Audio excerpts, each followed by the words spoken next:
Estimados hermanos, hermanas, siervos queridos, damos comienzo entonces a esta clase de estudios bíblicos de nuestra iglesia local. Esperemos que Dios hoy día pueda entregarnos una visión más de Él. Esperemos que Dios, a través de la Escritura, podamos entender a este Dios maravilloso que nosotros tenemos y que se manifiesta a través de sus atributos, ¿cierto? Lo que decíamos en la clase pasada, las teofanías. Hoy día vamos a terminar de ver lo que es la santidad de Dios y vamos a ver un tema, a mi juicio, interesantísimo porque no se toca mucho en las iglesias locales, como es la justicia de Dios, ¿ok? Entonces vamos a compartir nuestra primera lámina, teología propia, el conocimiento de Dios, los atributos morales de Dios, parte número 2, ¿ok? Esperemos que sea la parte final, si no vamos a tener que dejar una parte número 3. Estudios bíblicos de Cerrillo, clase de teología propia, los atributos morales de Dios, el día de hoy, 6 de septiembre. Hagamos un pequeño resumen de lo que son los atributos de Dios. Bueno, existen dos grandes grupos, atributos incomunicables y atributos comunicables. Dentro de esta gama de atributos incomunicables, nosotros debemos entender que son aquellas características, aquellas partes de Dios, aquellas formas, aquel carácter de Dios, aquel atributo de Dios, que Él, si bien es cierto, Él lo establece en su palabra, pero no son comunicados, ¿cierto?, a esta relación que tenemos con Él. Como por ejemplo, la independencia de Dios, ¿cierto?, la aceidad de Dios. Y decíamos que la aceidad de Dios proviene de ese vocablo latín aceitit, que significa de uno mismo. ¿Qué significa eso? Que Dios existe en sí mismo, que Dios no necesita ninguna especie creada para existir, que Dios existe en sí mismo, ¿cierto? También veíamos la inmutabilidad de Dios en clase pasada. La inmutabilidad de Dios tiene que ver con que Dios no puede cambiar, ¿cierto? La verdad que este atributo se evidencia en muchísimos pasajes relacionados con la inmutabilidad, es decir, que Dios no puede cambiar. Si Dios cambiara, dejara de ser bondadoso, dejara de ser misericordioso, dejara de ser justo, estaríamos, por lo tanto, frente a un Dios que cambia en el tiempo. Por lo tanto, todas sus promesas que están en su palabra, particularmente las promesas del Antiguo Testamento y algunas del Nuevo Testamento, no estaríamos pensando que podríamos eventualmente no cumplirse. Por eso que creemos que la inmutabilidad de Dios es una doctrina que debe ser creída, debemos aferrarnos a que Dios no cambia en el tiempo.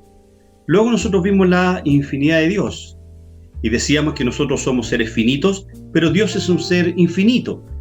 En toda su extensión es la perfección, la absoluta perfección, como ya lo hemos dicho, califica a los demás atributos. La infinidad implica que Él en todos sus atributos es finito. Luego vimos nosotros la espiritualidad de Dios, ¿cierto? Que es un atributo divino que afirma que el ser de Dios es espiritual, por lo que Dios no es ni material ni compuesto en su materia. Analizábamos ese pasaje de Juan 4:24 y que dice que Dios es espíritu. Por lo tanto, afirmar que Dios es espíritu significa que Dios es inmaterial, que Dios es invisible y es simple. Y en forma automática nosotros empezamos a analizar lo que era una teofanía. Y una teofanía son formas de Dios. Eso fue lo que vimos a grosso modo la clase anterior. Y luego empezamos nosotros a analizar los atributos morales. Y los atributos morales son, teológicamente hablando, son atribuidos a la forma, ¿cierto?, en que Dios puede y quiere relacionarse con la humanidad. De tal manera, entonces, que estos atributos morales, que son la bondad, la santidad y la justicia, atañen en cierta manera al carácter del cristiano. Y por otra parte acusan, ¿cierto?, decíamos en la clase pasada, que acusan el carácter del hombre inconverso. ¿Por qué? Porque se supone que nosotros que somos creyentes en Cristo reflejamos la bondad, debemos ser santos, acuérdense lo que dice el apóstol San Pedro, sé santo como yo soy santo, pero también Dios nos pide que nosotros dispensemos la justicia de Dios, que seamos personas justas en esta tierra, justos primeramente con nuestras esposas, en el caso mío, con sus esposos, en el caso de ustedes que son casadas, ser justos con sus padres, ser justos con nuestros pastores, ser justos con la iglesia local, ser justos con nuestros hijos, ser justos con nuestros compañeros de trabajo. En definitiva, Dios nos pide que nosotros seamos justos. Entonces, esos, a grosso modo, los atributos morales. Entonces, nosotros también analizábamos el primer atributo moral, que era la bondad de Dios. ¿Se acuerdan? Dentro de la bondad de Dios, veíamos que la bondad de Dios, lo primero que analizábamos era la bondad de Dios hacia sus criaturas, hacia el amor de Dios, la bondad de Dios manifestada a través de la gracia de Dios, la compasión o misericordia de Dios, la paciencia de Dios. Por lo tanto, lo primero que dijimos respecto a la bondad de Dios, me dicen que está temblando, así que vamos a continuar.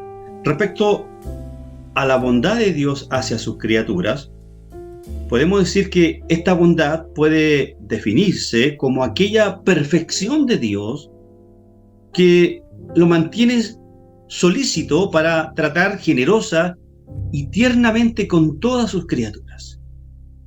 Decíamos que es el afecto que el Creador, que es nuestro Padre, que es Cristo, siente hacia todas sus criaturas sensibles como Él. Decíamos que el salmista, en el Salmo 145, verso 9, dice que Jehová es bueno para con todos y sus misericordias sobre todas sus obras. Después saltábamos nosotros al amor de Dios. El amor de Dios ni siquiera retira completamente su amor del pecador. Porque, como dice 2 Timoteo, dice que Él desea que dentro de su voluntad de deseo de Dios, Él desea que todos lleguen al conocimiento y lleguen a la salvación, ¿cierto? Por eso que en cierta manera Él no retira su amor sobre los pecadores, aunque Él no comparte y en cierta manera dentro de su justicia, Él aborrece el pecado de aquellos que son pecadores. Aunque el pecado de es decir, de este ser pecaminoso, de este hombre que es inconverso, es una abominación delante de Él, puesto que Dios reconoce, ¿cierto?, aún en el pecador, la imagen impresa del mismo Dios, ¿cierto? Recordemos que cada ser humano en este mundo tiene lo que se denomina los teólogos el Dei de Dios, que es la imagen de Dios, de su Creador. Por eso que en cierta manera Dios no retira completamente el amor sobre los pecadores. Y con mayor razón, ese amor tan especial que ahora tiene con la Iglesia de Dios, ¿cierto? O el Israel de Dios, entrando en temas escatológicos. Luego nosotros analizamos la gracia de Dios. Y decíamos que la gracia, en tanto que la Biblia con frecuencia habla de la gracia de Dios, como gracia salvadora, también la menciona en un sentido más amplio como lo que dice Isaías 26:10. Se mostrará piedad al malvado y no aprenderá justicia. En tierra de rectitud hará iniquidad y no mirará la majestad de Jehová. Por lo tanto, la gracia de Dios es del mayor significado práctico, amados hermanos, para los pecadores. Por gracia fue que el camino de la redención se abrió para ellos, indudablemente para nosotros, que éramos pecadores en un principio. Y pensemos primero en Génesis 3:15, cuando Dios, en lo que los teólogos denominan el protoevangelio, diciendo que la simiente de la mujer herirá en la cabeza a la serpiente y la simiente de la serpiente herirá en el calcañar a la simiente de la mujer y la simiente de la mujer herirá en la cabeza a la simiente de la serpiente, hablando de esta pugna, ¿cierto?, que iba a existir durante toda la historia del Antiguo Testamento. Y esto es la gracia de Dios, porque esto se cumple en Cristo. Tenemos ese pasaje de Romanos 3:24, analizando la gracia de Dios, que dice: siendo justificados gratuitamente por su gracia, mediante la redención que es en Cristo Jesús. Ni hablar de ese pasaje de 2 Corintios 8:9, porque ya conocéis la gracia de nuestro Señor Jesucristo, que por amor a vosotros se hizo pobre, siendo rico, para que vosotros, con su pobreza, fueseis enriquecidos. Y también por gracia salió el mensaje de redención para todo el mundo, ¿cierto? Ni hablar de ese pasaje de Juan 3:16, que de tal manera amó Dios al mundo, con un amor general, pero en forma especial Dios nos empieza a amar a aquellos que Él atrae, aquellos que el Padre envía a su Hijo. Ni hablar de ese pasaje de Hechos 14:3, por tanto, dice el apóstol, se detuvieron allí mucho tiempo, hablando con denuedo, confiados en el Señor, el cual daba testimonio a la palabra de su gracia, coincidiendo que se hiciesen por las manos de ellos señales y prodigios. Por la gracia los pecadores reciben el don de Dios en Jesucristo. Hechos 18:27, y queriendo él pasar a Acaya, los hermanos le animaron y escribieron a los discípulos que le recibiesen, y llegando a él allá fue de gran provecho a los que por la gracia habían creído. Por la gracia somos justificados. Romanos 3:24, que ya lo leíamos, siendo justificados gratuitamente por su gracia, mediante la redención que es en Cristo Jesús. Y ni hablar de Tito 3:7, para que justificados por su gracia, viniésemos a ser herederos conforme a la esperanza de la vida eterna. Por lo tanto, somos enriquecidos con dones espirituales. Cada uno de nosotros tiene un don especial. Y esto es lo que hace la gracia de Dios, por supuesto. Ahí sí. Entonces, luego nosotros analizamos lo que era la compasión de Dios. Entonces, ¿cómo podemos definir la compasión o misericordia de Dios? Se puede definir como la bondad o amor de Dios hacia los que se encuentran en miseria y angustias espirituales, sin tomar en cuenta que se lo merezcan. Recuerde que la misericordia se puede entender como aquel acto de Dios que nos da lo que no merecemos, ¿cierto? Y la gracia de Dios tiene una similitud respecto a este tema de la compasión o misericordia de Dios. La misericordia de Dios está sobre todas sus obras, y hasta los que no le temen participan y se benefician de esta misericordia. El Salmo 145:9, que fue lo que nos preguntó nuestro pastor Salgado la semana pasada, dice: bueno es Jehová para con todos. No dice solamente con la iglesia, no dice solamente con los elegidos. Y su misericordia sobre todas sus obras, no dice solamente sobre los elegidos, porque la compasión, la misericordia, está presente en términos generales sobre la humanidad toda, pero también existe una misericordia especial y una compasión especial sobre, en este caso, sobre su iglesia, el Israel de Dios. Sin duda que Dios es compasivo. Él se compadece del sufrimiento de su pueblo. Él ve nuestra angustia y se apiada de nosotros. Sin embargo, amados hermanos, siervos queridos, la compasión es más que mera compasión y piedad. La compasión de Dios está relacionada con su misericordia, bondad, paciencia, gracia, perdón y amor. De hecho, algunos de estos atributos están tan relacionados, como nos ha explicado en alguna ocasión el pastor Juvenal, y entrelazados que establece demarcaciones claras entre ellos.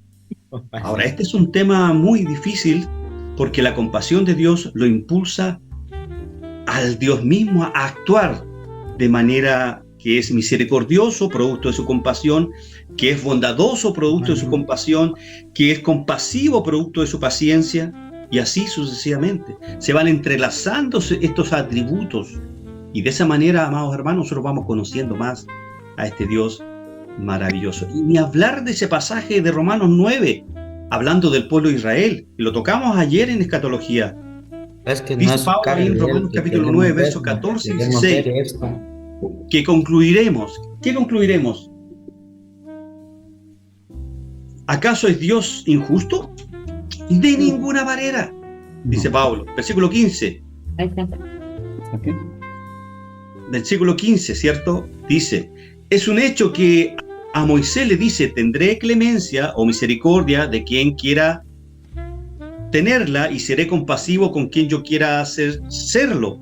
Versículo 16, por lo tanto, la elección no depende del deseo ni del esfuerzo humano, sino de la misericordia de Dios. Entonces, Pablo más adelante en ese mismo pasaje dice, ¿de qué te jactas de haber sido injertado en este olivo?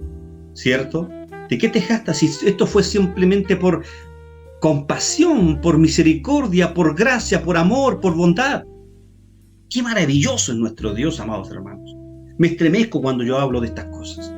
La compasión de Dios por nuestro estado de perdición, amados, y por nuestro estado de miseria lo llevó no solo a sentir nuestro dolor, sino también a proveer, porque no existía en nosotros ningún bien espiritual bueno que fuera agradable al Padre, sino que también a proveer un sacrificio por nuestra culpa. Esto lo hizo por medio de enviar a su Hijo a morir por nuestros pecados. Y la Biblia dice que Cristo se hizo maldito por nosotros. Si eso a usted no le estremece, si no le estremece la compasión y la misericordia que Dios tuvo con nosotros, amados hermanos, ni hablar de Romanos 5:8, pero Dios muestra su amor por nosotros en esto, dice, en que cuando todavía éramos pecadores, Cristo murió por nosotros. Jesús es el regalo más compasivo del Padre a la humanidad. Se nos perdona nuestra culpa, se nos rescata de nuestra condición deplorable, solo a través de poner nuestra fe en Jesucristo. No tenemos que hacer nada más, como dice Romanos 3:24. Pablo dice en Hechos, de hecho en ningún otro hay salvación, porque no hay bajo el cielo otro nombre dado a los hombres, mediante el cual podemos ser salvos. Y podríamos hablar de esta misericordia que es gratuita, de esta compasión, por noches completas. Pero quedémonos con este resumen que estamos haciendo. Ni la paciencia. ¿Qué podemos decir de la paciencia? En el ejercicio de este atributo de Dios, Dios ve al pecador permaneciendo aún en su pecado, a pesar de las amonestaciones y advertencias dirigidas a él. Y yo me recuerdo cuando yo explicaba esto, decía, ¿cuántos de nosotros hemos ido a Dios con el mismo pecado 1, 2, 3, 4, 5, 6, 7, 8, contadas de veces? Y Dios sigue teniendo paciencia de nosotros. Y decíamos, ¿cómo se revela esta paciencia? Se revela en el aplazamiento del juicio merecido primero sobre el pecador y luego sobre los creyentes que van a recibir o no van a recibir recompensas, como dice 2 Corintios capítulo 3, verso 15. Y la Escritura habla claramente de esta paciencia sobre los gentiles, ahí en Romanos 2:4. ¿O menospreciáis las riquezas de su benignidad, misericordia, de su paciencia y longanimidad, ignorando que su benignidad, es decir, su paciencia, su misericordia, te guía al arrepentimiento? Amados hermanos, es la paciencia, es la misericordia, es la compasión de Dios que guía al no converso, al no creyente, al arrepentimiento. Recuerde que usted y yo podemos llegar a Cristo solo en arrepentimiento y fe, a través de escuchar el mensaje del Evangelio. No existe otra forma de llegar a Cristo. No existe otra forma, y lo conversaba hoy día con el pastor Guillermo respecto a la forma en que la iglesia del Antiguo Testamento o el pueblo de Israel llega, o los santos del Antiguo Testamento, porque ellos son salvos. Pero ¿cuál es el medio de ser salvo?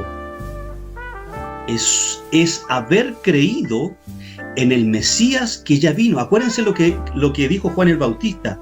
He ahí ¿Qué dice? He ahí el Cordero de Dios que quita el pecado del mundo. Dios vino a instaurar este reino, pero era un reino espiritual. Y en esa paciencia Dios aún esperó 2000 años para que yo llegara a Cristo, para que yo llegara a sus brazos. ¿Y cuántos más en el Nuevo Testamento, desde que Cristo murió en la cruz hasta el día de hoy, van 2023 años de paciencia para que miles de personas puedan llegar al arrepentimiento? Y es esa paciencia que guía al inconverso a llegar a Cristo. Romanos 9:22 dice, ¿y qué si Dios, queriendo mostrar su ira y hacer notorio su poder, dice Pablo, soportó con mucha paciencia los vasos de ira preparados para destrucción? Es maravilloso la paciencia de Dios, hermano. Bueno, eso fue lo que vimos, perdón este largo resumen, para aquellos que no estuvieron el miércoles pasado. Esto es lo que hemos estado viendo en las últimas 2 clases. ¿Para qué? Para que hoy día, ¿cierto?, ya comencemos a ver, más que ver, esto también, algo vimos sobre la santidad de Dios, pero quiero tomarlo por si alguno también quedó ahí con un poquitito de duda.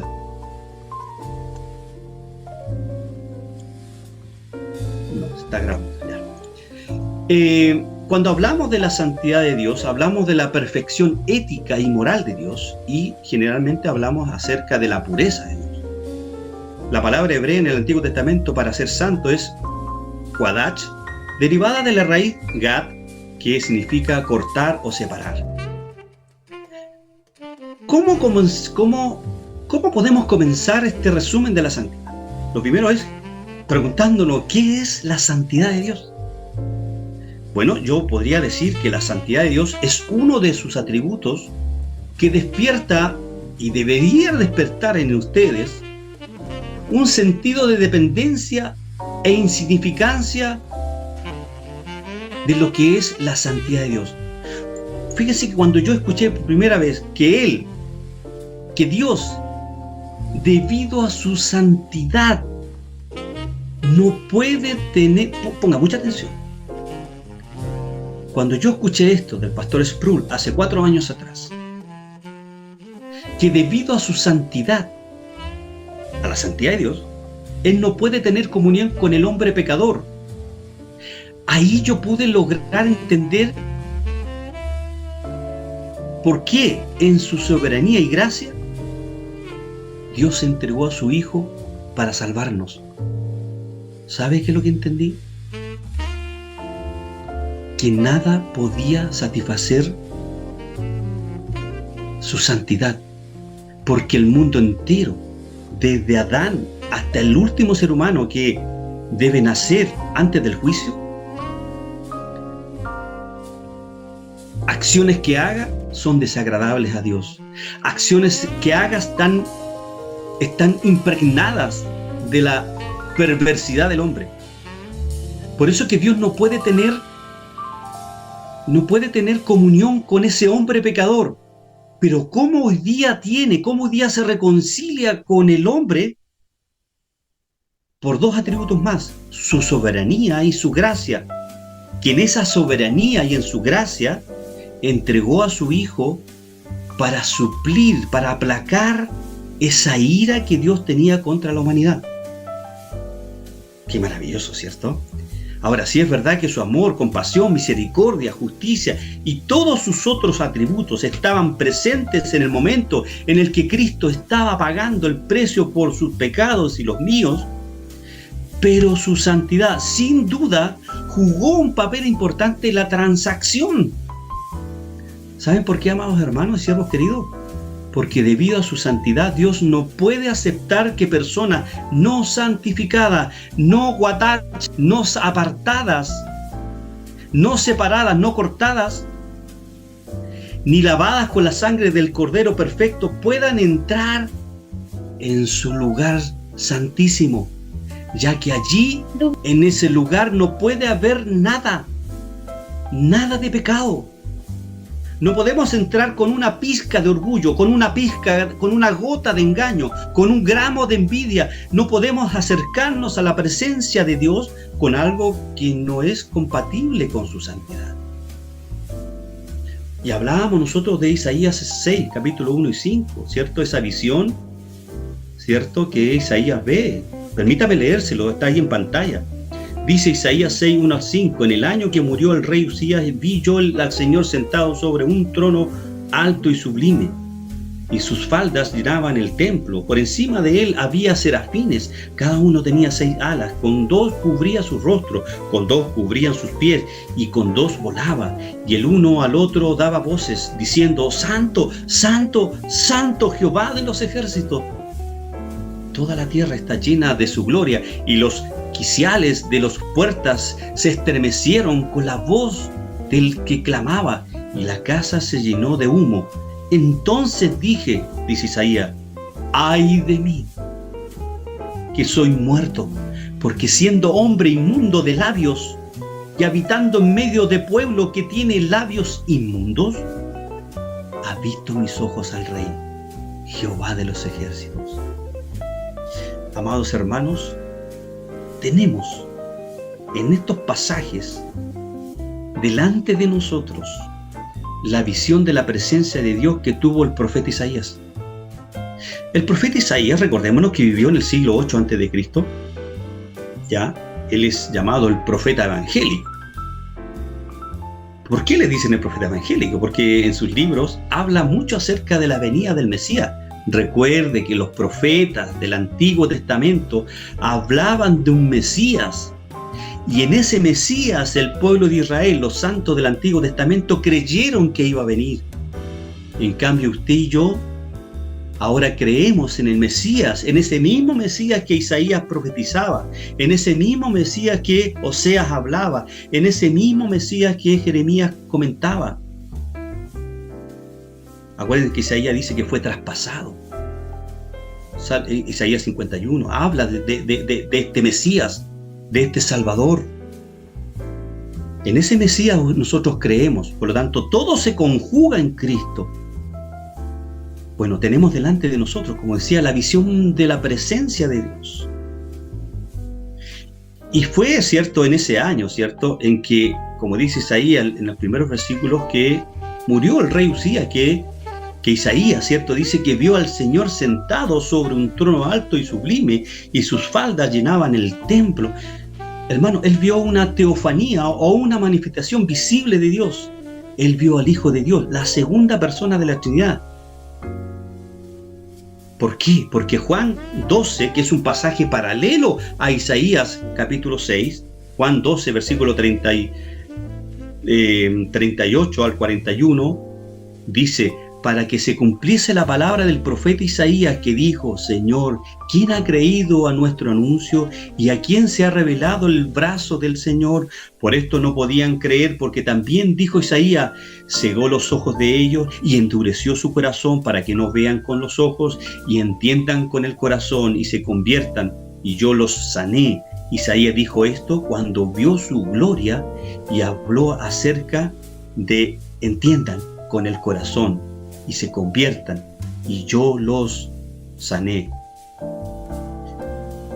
Amados hermanos, Isaías dijo en esto cuando vio su gloria, y habló acerca de él, de Cristo, de este Cristo que habla el apóstol Juan. Jesús es el Señor sentado sobre un trono alto y sublime, y sus faldas, o más bien la parte de abajo de la togá o manto de un juez, que llenaban el templo. Eso fue lo que Isaías vio, que la referencia lo es a la ropa de un juez en vez de un rey, o de un rey actuando como juez. Se basa en el hecho de que Dios envía a Isaías a traer juicio de endurecimiento al pueblo de Dios por su pecado, hablando de Israel. Luego dice más adelante, el versículo 2, déjenme poner el lapicito: por encima de él había serafines. Serafines son ángeles, por supuesto. Dice que cada uno tenía 6 alas, con 2 cubrían su rostro, con 2 cubrían sus pies, y con 2 volaban. Estos serafines son ángeles de pie ante Dios, en espera de sus órdenes. Hermanos amados, por eso tengan cuidado cuando activamos los ángeles. Hay una práctica en el mundo pentecostal que cuando se clama, activa los ángeles. Eso lo vamos a dejar para otra oportunidad. Bueno, ellos están esperando las órdenes de su Mesías, están esperando la orden de su Rey, dispuestos a cumplir sus mandamientos a toda prisa, como debiera ser todo hijo de Dios, de obedecer los mandamientos de Dios sin tardanza. Y aunque tenían 6 alas, volaban con 2, se cubrían el rostro. Amados hermanos, se cubrían el rostro con 2 alas y con las otras 2 cubrían sus pies, dice en los versículos siguientes. No podían tolerar la gloria del Hijo de Dios. Tenían que cubrir sus caras por el increíble resplandor de su gloria. Recuerda lo que dice Colosenses, que Dios dejó su gloria, que la kenosis, cuando Cristo se despojó de su gloria y vino a habitar en medio de un vientre materno. Pero además el relato de Isaías nos dice que cubría sus pies, lo cual puede, creo yo, significar su condición de criatura o sus partes privadas, como a veces así se utiliza en la Escritura a través de la teofanía. Y podríamos hablar un poco más de este pasaje, pero básicamente, hermanos, quiero indicar que cuando nosotros miramos nuestra vida sin Cristo, vemos que estaba totalmente contaminada por el pecado que moraba dentro de nosotros. Por eso es que en Cristo ahora podemos recibir una nueva naturaleza, ser aceptados delante del Padre y con la ayuda del Espíritu Santo, vivir vidas santas que le den glorias a este maravilloso nombre de Cristo. Si Cristo no hubiese muerto, nunca tendríamos la posibilidad de llegar al Padre, nunca podríamos pagar la deuda y ser santos como Él es santo. ¿Qué significa la palabra santidad? Significa cortar o separar. Nosotros fuimos cortados del mundo, fuimos separados del mundo, aunque estamos en este mundo, en esta cosmovisión. Como hijos de Dios y miembros del cuerpo de Cristo, amados hermanos, la iglesia, es decir, usted y yo, estamos llamados a ser luz y sal en medio del lugar donde nos encontramos, a vivir, a plasmar esta santidad. Por eso que la santidad de Dios es un atributo comunicable. ¿Qué significa comunicable? Lo dije al principio, en esta separación que hacen los teólogos, atributos comunicables y atributos incomunicables. Y este es un atributo comunicable, que Dios quiere que nosotros seamos igual que Él.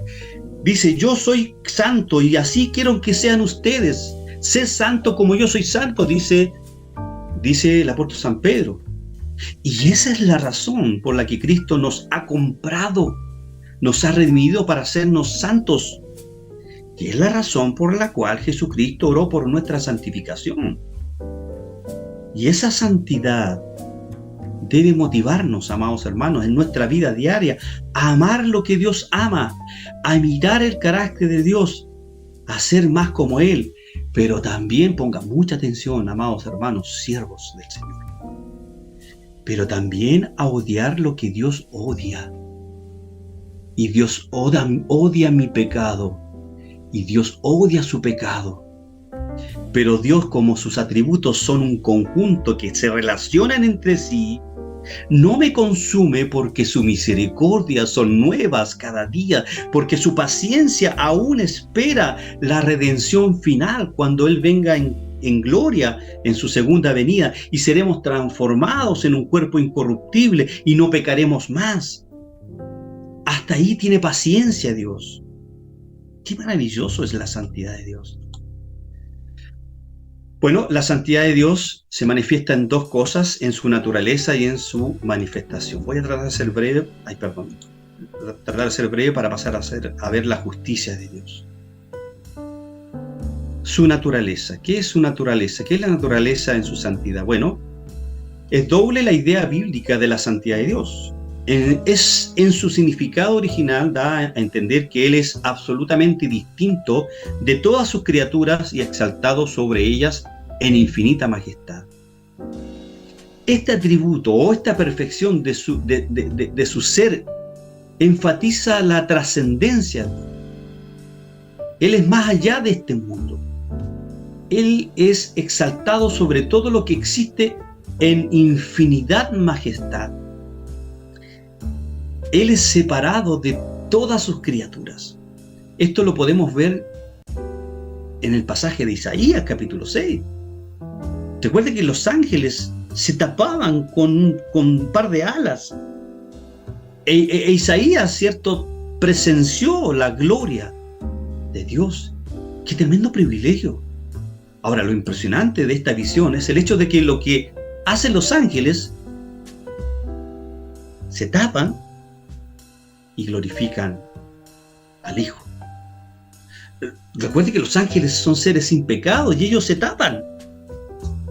No hay maldad en ellos y aún así tienen que cubrir sus rostros ante el resplandor de la santidad de Dios, porque la gloria es la santidad de Dios. Para ellos, la santidad de Dios fue la separación que la presencia del ser de Dios produce en las criaturas. Por eso es que Dios sacó a Adán y Eva del huerto del Edén. Bueno, la santidad de Dios es, en un sentido, su propio nombre. En su santidad, Él es Dios. Habacuc, capítulo 3, verso 3, dice: Dios vendrá de Temán y el santo desde el monte Parán. Su gloria cubrió los cielos y la tierra se llenó de su alabanza. Entonces, Él es santo en cada cosa que lo revela, en su bondad, en su gracia, tanto como en la justicia y la ira. Y esto es trascendental para que nosotros podamos entender la justicia de Dios. Porque la justicia sin ira deja de ser justicia. Y el solo ira sin justicia deja de ser ira. La santidad divina puede llamarse propiamente la majestuosa santidad de Dios, y a ella se refiere pasajes como los siguientes. Leamos solamente Éxodo capítulo 15, verso 11.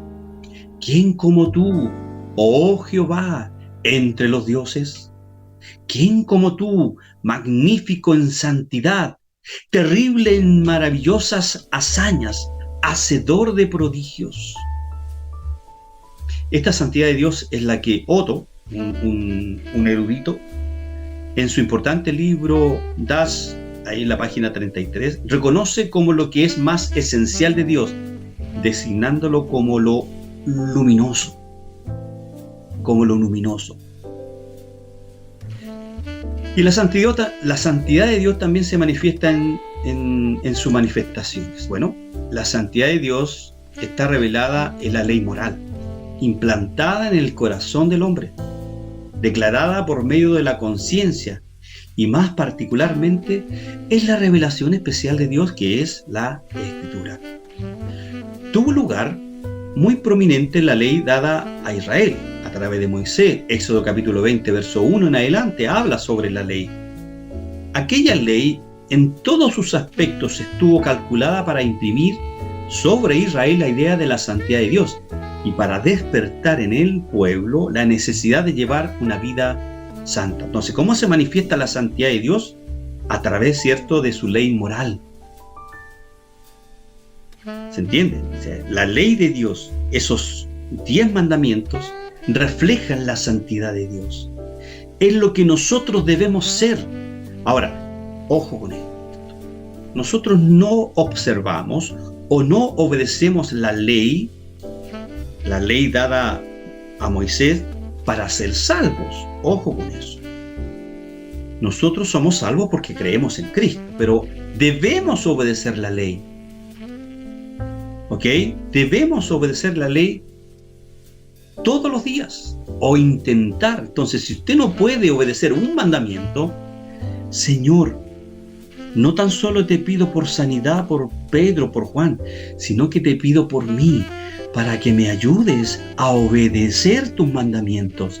Esa debe ser su primera oración, que el Espíritu Santo le ayude a vivir en función de sus mandamientos, amados hermanos. Por lo tanto, la más alta revelación de la santidad de Dios nos ha sido dada en Jesucristo, a quien se llama el Santo y el Justo. Entonces, ya hemos visto lo que los teólogos dividen en cierta manera las dos dimensiones de la santidad. A través de su naturaleza se refleja la santidad, porque Dios es santo, Isaías nos dice que es santo, y a través de su manifestación. ¿Y cuál es la manifestación de la santidad de Dios? ¿Qué me la puede decir?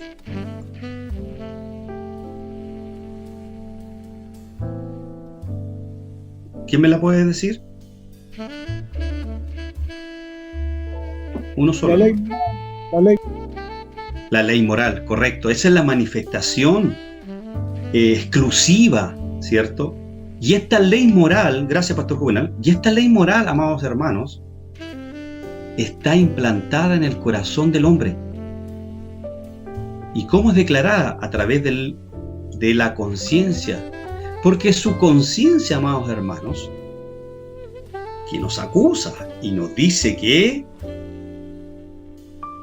mirar para el lado es malo, que codiciar la mujer de tu prójimo es malo, que mentirle a la esposa es malo, que mentirle a los hermanos es malo. ¿Se da cuenta? Es nuestra conciencia, porque Dios puso la manifestación de su santidad, la puso en nuestra conciencia, la implantó en nuestro corazón. Bien. Vamos a continuar.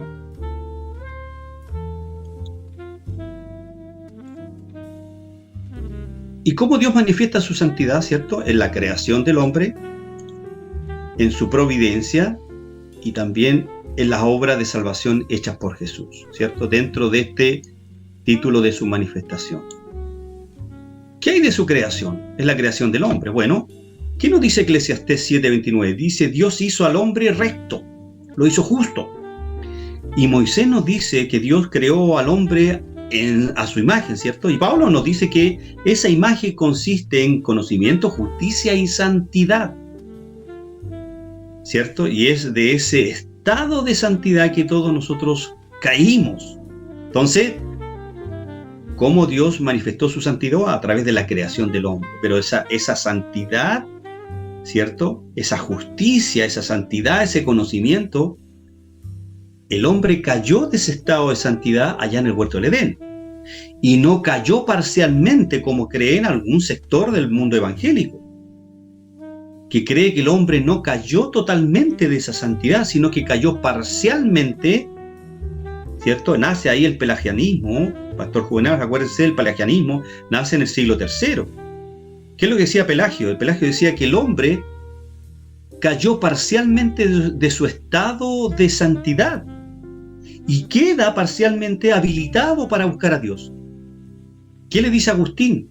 Agustín le dice, oye, mira lo que dice Pablo en Romanos 3:10, mira lo que dice Pablo en Efesios 2, capítulo 2, versículo 1 al 3, que el hombre sin Dios es un hombre depravado, es un hombre que está caído total y absolutamente, y que si no es por la obra de misericordia, de paciencia, de bondad, de gracia, el hombre no podría volver a tener esta santidad instantánea que el hombre le ocurre porque es apartado. Recuerden que la palabra santidad significa apartado, cortado.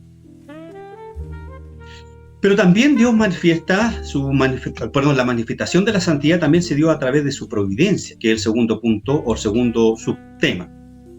En su providencia, en el gobierno de este universo, Dios muestra su santidad en el castigo con el cual Él visita a los pecadores. Tengo una cita aquí encima de mi escritorio de Thomas Boston, se las voy a leer. Dice, todos los terribles juicios los cuales Él ha derramado sobre los pecadores surge de la santidad de Dios y de su odio al pecado. Todas las terribles tormentas, enfermedades, guerras, pestilencias, plagas, etc., son enviadas con el propósito de vindicar su santidad y odio al pecado. Interesante la nota de Thomas Boston. El odio al pecado dentro de la providencia, el odio al pecado lo vemos cuando Dios decide no salvar a los ángeles que pecaron. Y por eso es que nacen los ángeles caídos, de ahí nacen los demonios, acuérdense.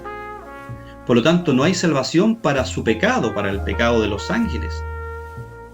Y lo vemos también en condenar al infierno de fuego para ser atormentados los ángeles, Satanás, perfectamente de día y de noche, por toda la eternidad. A los pecadores, a los que no creen en Cristo como su Señor y Salvador y no obedecen al Evangelio. Ojo, el mundo calvinista no dice que existen dos predestinaciones, y aquí quiero aclararlo, o el mundo reformado. Las personas se van al infierno no porque Dios las manda al infierno. El hombre sin Cristo, si no obedece el Evangelio, si no cree en Cristo como su Señor y Salvador, y no obedece a la predicación del Evangelio por su propia negación, él por su propia responsabilidad se va a ir al infierno. No porque Dios lo mande ahí. Recuerde que Pablo dice en Timoteo que Dios desea, que es la voluntad, no de mandamiento, la voluntad del deseo de Dios, de que todos se conviertan. Pero entendemos porque Él creó un lago de fuego y de azufre, lo creó para Satanás y sus ángeles y también para aquellos seres humanos que, teniendo la posibilidad, la oportunidad de escuchar el Evangelio a través de la plaza, del hermano que predica ahí en la plaza, a través de la radio, a través de los medios, de las redes sociales, a través de usted, de mí. Ninosca, cuando tú tienes que hablar ahí en tu trabajo, hablas de la santidad de Dios, hablas del Evangelio, ¿cierto? Cuando puedes, obviamente. Hermana Dorca, también usted, hermana Ninosca, hermano Mario, pastor Juvenal, pastor Jorge y todos los que estamos acá. Nosotros hablamos del Evangelio. Pero si esa persona al cual usted usted le habló y no quiso o hizo caso omiso, hermana Ninosca, hermana Dorca, hermano Mario, si hizo caso omiso, la pregunta es, ¿se va al infierno porque Dios lo mandó ahí? ¿O por su propia falta de entendimiento? De no entender, ¿cierto?, esta locura de la predicación del Evangelio.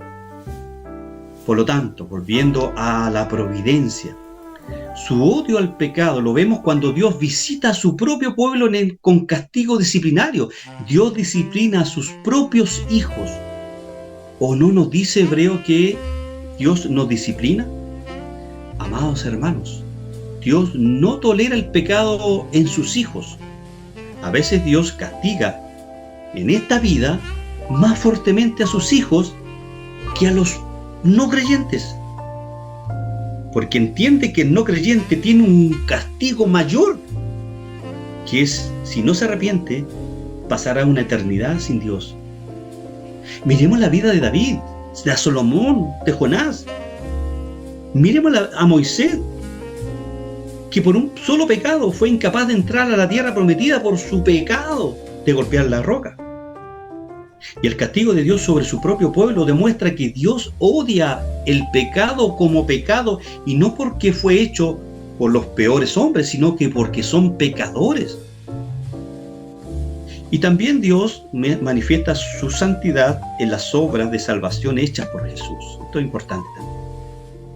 En la obra de salvación hecha por Jesús, aunque Jesús era el Hijo de Dios, pongan mucha atención, aunque Jesús era el Hijo de Dios, y levánteme la mano a alguno de ustedes que ha descubierto en la Biblia un pecado de Cristo. Estoy seguro que ninguno de ustedes, hermanos amados, puede atreverse a decir que Cristo tuvo pecado. Pero sin embargo, Dios castigó a su Hijo por nuestro pecado, que es distinto. Jesús sufrió. Él fue torturado, escupido, azotado, burlado y asesinado en la cruz del Calvario. ¿Por quién? Para que se cumpliese la justicia de Dios y aplacar la ira de su Padre. ¿Y por qué? Porque Él llevó sobre sí mismo nuestros pecados, como dice 2 Corintios 5:21, al que no conoció pecado por nosotros, es decir, por usted y por mí, lo hizo pecado. ¿Para qué? Para que nosotros fuésemos hechos justicia de Dios en Él. Y porque nosotros fue hecho pecador, Dios castigó el pecado en su carne. Él murió agonizando, Él murió sufriendo, Él fue abandonado judicialmente por su Padre. Y tal separación fue tan horrible que le llevó a exclamar: Dios mío, Elí, Elí sabastani, ¿por qué me has abandonado? Jesús sufrió el infierno por nosotros. Sus sufrimientos equivalen a los que sufren los que están en el infierno. Dios, por lo tanto, odia el pecado, lo odia porque Él es santo. Termino con esto. La santidad de Dios no es cualquier cosa, hermanos. La santidad de Dios es el atributo por excelencia que revela la gran distancia entre el soberano Dios y el súbdito, que es usted y yo.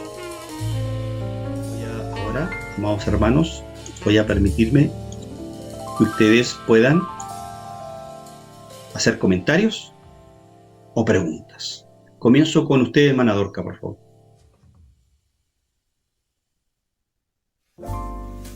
Hola. ¿Cómo está? Buenas noches. Bien, en mi casa hay más gente, pero solamente quería hacer una más que una pregunta que me quedó en el tintero cuando dijo, después vamos a ver el tema de los ángeles, porque invocan ángeles, y yo no voy al hecho de invocar, pero por ejemplo siempre yo le digo al Señor, Señor, envía tus ángeles para que nos cubran, nos protejan, porque yo sé que lo que yo entiendo es que están para ellos, pues, ¿me entiendes? Entonces, a lo mejor es un tema largo, pero para que después me lo expliques, no hoy día porque sé que ya es tarde, pero para que me lo expliques. Pero además bien excelente, o sea, es santo, su atributo es maravilloso y que es justo, y me recuerda mucho a mi hermana cuando un día ella estaba muy enojada y me dijo, Marca, Dios es injusto. Yo la quedé mirando y le dije, no, me quedé calladita y me puse a llorar, así que no, gracias, muchas gracias. Ok. Hermana Jocelyn, preguntas y comentarios, por favor. Buenas noches, hermano Alejandro, estoy conectada con la hermana Dorca. También quedé con esa inquietud donde dijo que los pentecostales activaban ángeles, y yo también ocupo lo mismo que hizo la hermana Dorca en mi oración. Bueno, se los voy a responder ahora, aunque podemos profundizar un poco más. No, está mal que nosotros le pidamos a Dios o que activemos los ángeles. Eso no está bien. No, ahora sí lo han hecho, bueno, ahora saben que no lo pueden hacer. Dios, en su soberanía y en su propósito, Él puede mandar o no mandar ángeles. Tal vez no está malo, tratemos de ser un poquito más sutil. Tal vez no está malo que le pidamos a Dios que Él, en su soberanía, en sus propósitos, Señor, si a ti te place mandar ángeles, yo creo que ahí está bien. Pero que nosotros, derechamente, como le digamos, Señor, activamos los ángeles, que ellos nos protejan. No, eso está malo, eso no lo dice la Biblia. Pero decirle al Señor... Déjame terminar. Ya. Pero decirle al Señor, Señor, en tu misericordia, en tu bondad, en tu soberanía, si a ti te place, puedas mandar ángeles, te pido en el nombre de Jesús que lo hagas. Es distinto, ¿ya? No sé si les contesté ahí la inquietud que tenía mi hermana Jocelyn. Sí, súper claro. Yo con eso yo quedé clarita. Cambiar la forma de la oración en mi caso. Exacto. Pero nunca dije activar, sino que el Señor envía a tus ángeles, pero ahora por misericordia lo que acaba de decir. Sí, yo tampoco digo activar, sino que usted lo mencionó cuando estaba haciendo el estudio, que nosotros decía que los pentecostales activamos los ángeles, sino que yo siempre casi lo ocupo cuando salimos de vacaciones y digo, Señor, manda tus ángeles para que cuiden nuestro hogar. Ok, pero quedó claro, ¿cierto?, el sentido que le dimos. No. Ok. Hermana Sandra, buenas noches. ¿Consultas o comentarios? Buenas noches a todos mis hermanos. pregunta no, sino que referente a la justicia de Dios, no sé si tan solo a la justicia, sino que a su soberanía. No creo que a cabalidad, pero he entendido que uno tiene que aceptarla, porque de repente la justicia mía no tiene nada que ver con la justicia de Dios. Entonces, entender que es la justicia de Él, pues, conocer y aprender sobre su justicia. Bueno, me fui por otro lado con el tema de la soberanía, pero sí es importante, o sea, tengo más o menos claro que frente a la soberanía de Dios y a lo que Él esté en su propósito, hay que aprender como a aceptar. Amén. Así es. Y a vivir confiado en eso, o sea, confiado en que aunque a mi parecer no sea lo bueno que yo estoy viviendo, está en la voluntad de Él y aunque no lo entienda, es bueno para mi vida. Solo eso, hermano. Ok. Bien, muchas gracias, hermana Sandra. Hermana Ninoska, ¿alguna pregunta, algún comentario que usted quiera hacer? No, ninguna, estoy escuchando. Voy ahora camino a la casa de mi hermana, así que estoy escuchando. Ok, muchas gracias. Detrás de iPhone, hermano Juan o hermana Dorca. No, yo estoy con mi nombre, parece. Con mi hermano foto. Juan Zagal, ¿es usted el que dice iPhone? Veo que sí. Ya. No, hermano Alejandro, no tengo ninguna pregunta. Muchas gracias. ¿Algún comentario? Que está buena la clase. Eso. Ok, muchas gracias. Hermano Mario, ¿alguna pregunta, algún comentario antes de ya cerrar la clase? Buenas noches, hermano. Buenas noches. Aquí, mire, yo estaba viendo donde usted trató el punto en la providencia, donde el odio al pecado es que Dios no perdonó a los ángeles su pecado. Y después dijo, el hombre sin Cristo, si no obedece la predicación de Cristo por su propia responsabilidad, se va al infierno. Correcto. Pero mi duda para ese tema ya se vio, donde hablan de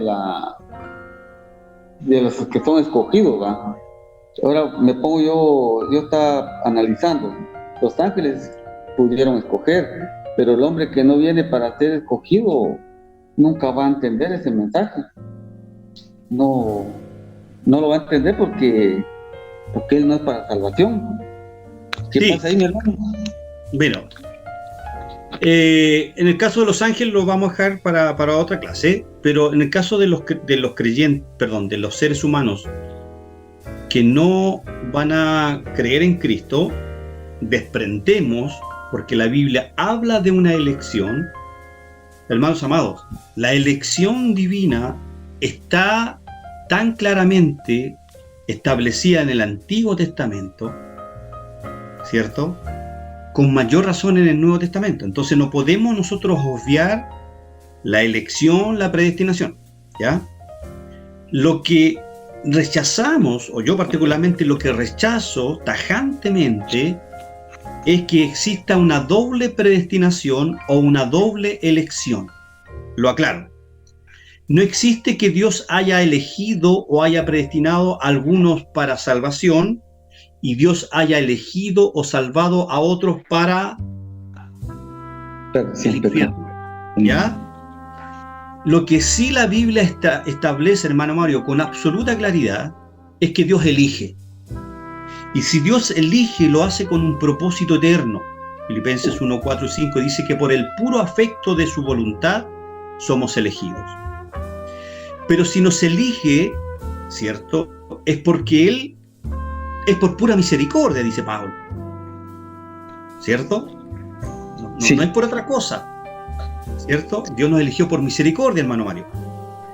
Y como nos eligió, nos llamó, nos eligió de la eternidad pasada, nos llamó, nos dio conversión, nos dio un nuevo nacimiento, eso significa que Dios nos dotó, nos entregó el don de fe. De esa manera yo puedo, una vez que se me abre el entendimiento, y una vez que yo puedo entender el Evangelio, y yo no lo entiendo porque yo soy más espiritual que el inconverso que está al lado mío. No, porque yo era igual que él, dice Pablo ahí en Efesios capítulo 2, versículo 1 al 3. Que éramos igual que ellos, éramos de hijos de ira.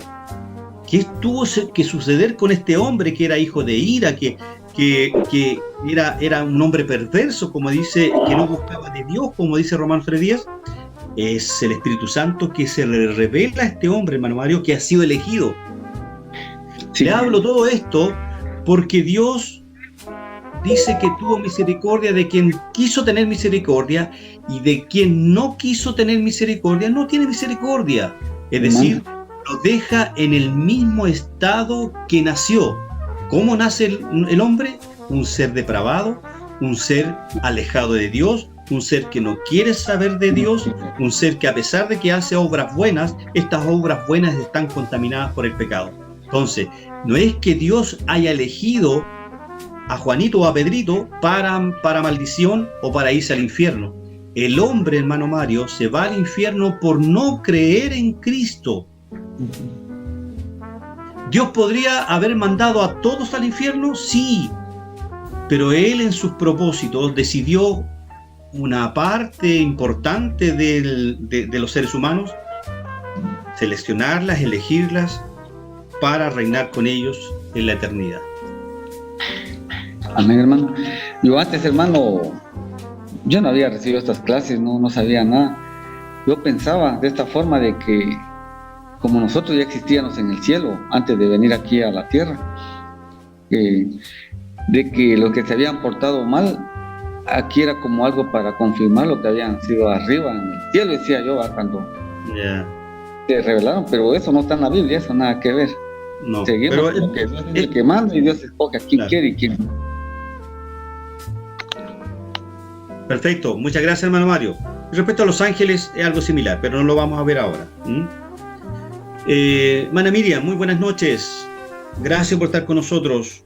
El otro día hablaba con un profesor que tengo en mi iglesia, una mujer del Señor, una sierva de Dios, que le encanta leer. Así que nuevamente la felicito. Ok. Buenas noches, hermano Alejandro. Sí, con respecto a la lectura, sí. Terminé el libro, pero por favor no me vaya a preguntar nada. Mire que no terminé. Pero todos los días voy recordando, es algo increíble. Los animo a leer, de verdad. Pero todo muy bien. Y la clase de hoy día muy bendecida clase con la santidad increíble. Y con lo de la justicia también. No voy a hacer comentarios hoy día, pero okay. Muy bendecida mi hermano Alejandro. He aprendido mucho y sigo aprendiendo. Y quiero dar gracias por el tema de la santidad porque me impactó. Pero no quiero hablar por hoy día.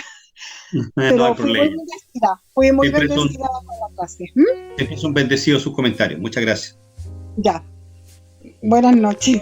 Ok, buenas noches. Ahora nos corresponde al pastor Juvenal y después terminamos con el pastor Jorge para que él pida la bendición y si tiene alguna pregunta, algún comentario. Pastor Juvenal, por favor.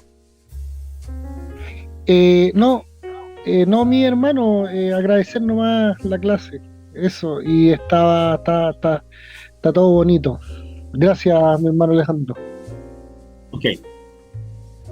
Ok, perfecto. Y finalmente, pastor Jorge, por favor, las últimas palabras, si hay alguna pregunta o comentario, y cierto, le pedimos que ore para terminar la clase del día de hoy. Sí, muy buena noche a cada uno de ustedes. Solamente hacer extensiva ahora la campaña 1+1 para también para las clases del instituto. Eso también les quiero invitar para que podamos también hacer la campaña.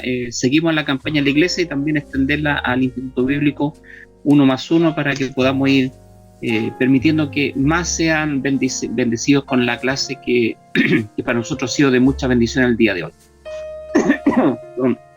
También lo otro, que estemos orando por nuestro pastor Juvenal. Mañana se va a tomar vacaciones, así que para que podamos estar orando por él, va a pasar al quirófano y después ahí va a tomar unos días de licencia, más que vacaciones, licencia después del tiempo de operación que va a tener el mañana, así que para que nos estemos acordando en nuestras oraciones por nuestro pastor Juvenal, para que pueda prontamente, después de este postoperatorio que tendrá, poder verle pronto ya después también ahí en los trabajos de la iglesia.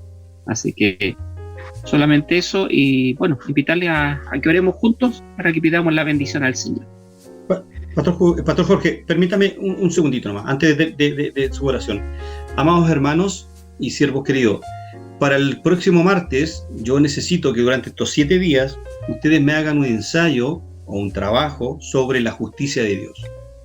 Todo lo que encuentren ustedes en sus manuales, en internet, me hagan un ensayo. Un ensayo es una introducción del tema, el proceso de lo que usted buscó, más una conclusión personal. Yo en este trabajo aprendí que la justicia es esto y esto y esto, que la justicia se asocia con la ira de Dios porque dice esto y esto y esto, ¿ok?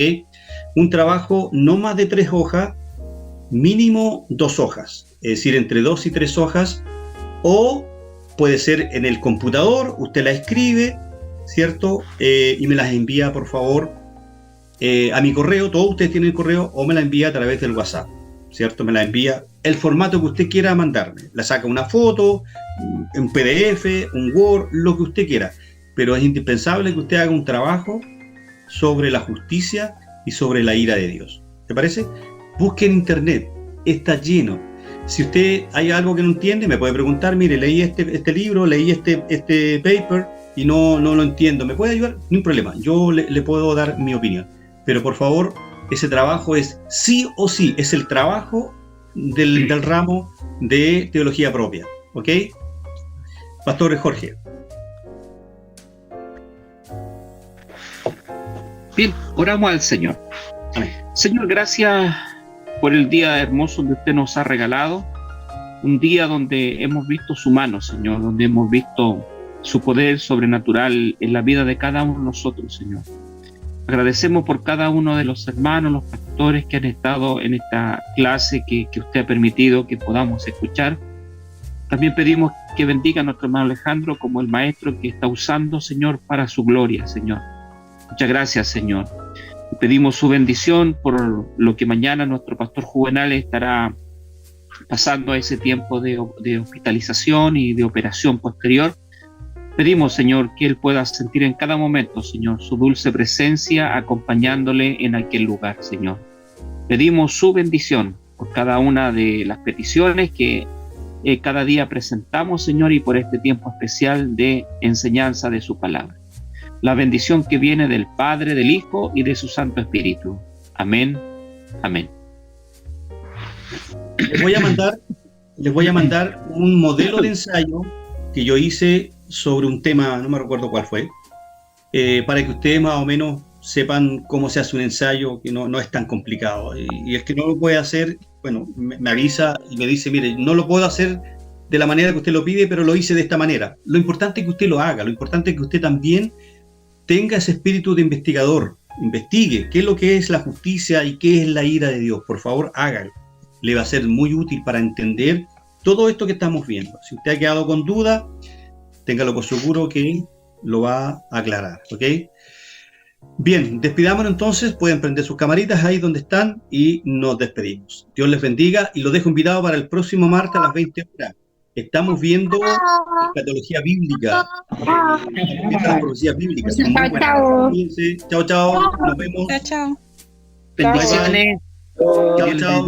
Mano Mario. Chao, buenas noches. Chao, chao. Allá los tres. Allá, Mano Juan, Dios te bendiga. Bendiciones. Sandra, chao, chao. Bendiciones. Muchas bendiciones. Que estén muy bien. Adiós, adiós.